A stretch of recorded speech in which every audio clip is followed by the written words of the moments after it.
We're going back now to the review chapter to pick up a skill that we'll need for division for section 5.5. That skill is called synthetic division. This is section R.6. To find a quotient as well as the remainder when a polynomial of degree 1 or higher is divided by a first degree polynomial, such as x minus c, a shortened version of long division called synthetic division makes the task simpler. Notice it says a first degree polynomial x minus c. The highest power on x there is 1. That's a first degree polynomial. But our dividend can be a higher degree than 1. Okay, so recall the property of division that states that the dividend is equal to the quotient times the divisor plus the remainder. So let's return to a simple example. If we divide 25 by 4, so let's just over here to the side, we would have 4 divided into 25. So 4 would go into 25 6 times. 6 times 4 is 24. And we have a remainder of 1. Okay, so following our algorithm here, it says the dividend, our dividend is 25, should be equal to our quotient, which is 6, times our divisor, we divided by 4, plus our remainder of 1. And of course, we multiply before we add, so this would be 24 plus 1, or 25, and that verifies our dividing algorithm here. So we're going to use the same idea, the understanding that the dividend is equal to the quotient times the divisor plus the remainder as we practice synthetic division. Now it's really kind of difficult to write steps. It's easier just to watch someone do it and practice yourself.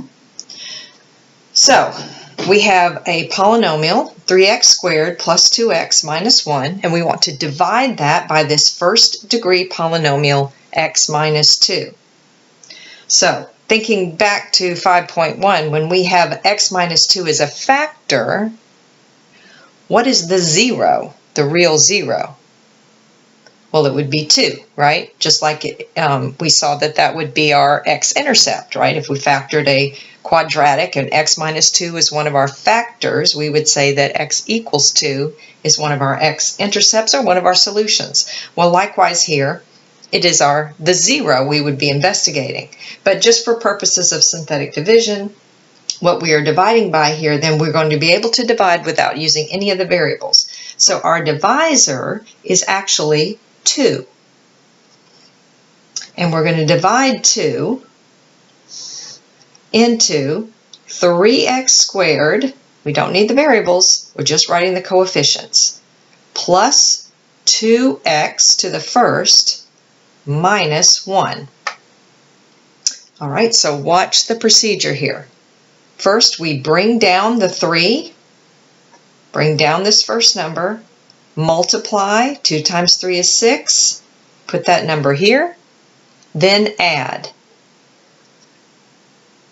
Again, multiply, 2 times 8 is 16, then add. Okay, what we now have is our remainder and our quotient. But what do we mean by the quotient? The quotient here now would be 3x plus 8. We have dropped, by dividing by x squared by x, we've gone down 1 degree, so this is first degree. So the quotient is 3x plus 8. These are just the coefficients of the quotient. And the remainder is 15. So in other words, let's go back to our algorithm here. The dividend was 3x squared plus 2x minus 1. That should be equal to our quotient, 3x plus 8, times our divisor, which was x minus 2, plus our remainder. All right, so let's check this. We'll FOIL first, 3x squared minus 6x plus 8x minus 16 plus 15, and simplify. 3x squared plus 2x minus 1. Notice we do get our dividend. Okay, so let's try another example here. We are to divide 2x to the 5th plus 5x to the 4th minus 2x cubed plus 2x squared minus 2x plus 3 by x plus 3.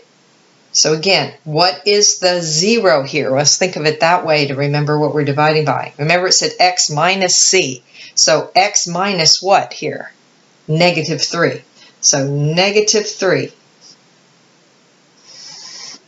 Now what are our coefficients? We have 2x to the 5th plus 5x to the 4th minus 2x cubed plus 2x squared minus 2x plus 3. What was that first step? Bring down the first number, 2. Then it's multiply, add, multiply, add, multiply, add all the way across.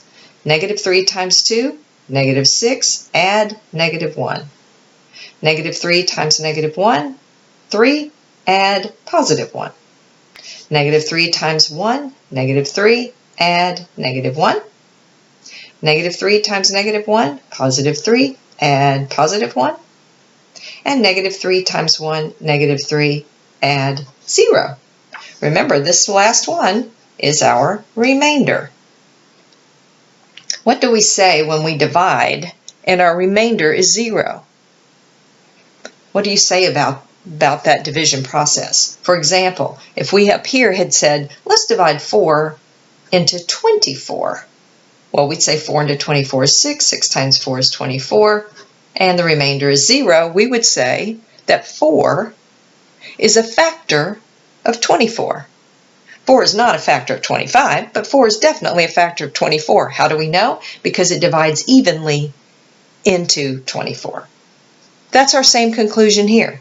We have a remainder of 0. We've just discovered that x plus 3 must be a factor of this 5th degree polynomial because the remainder is 0.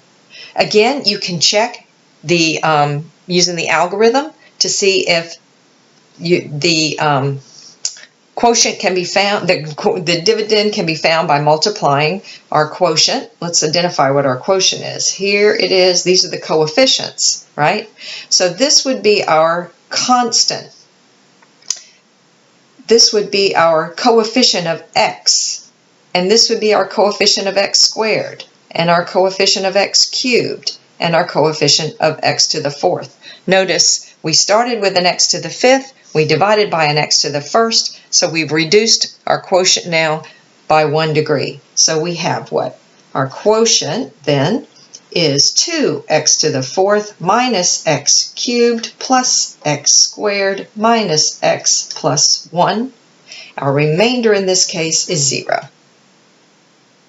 We'll continue in the next video.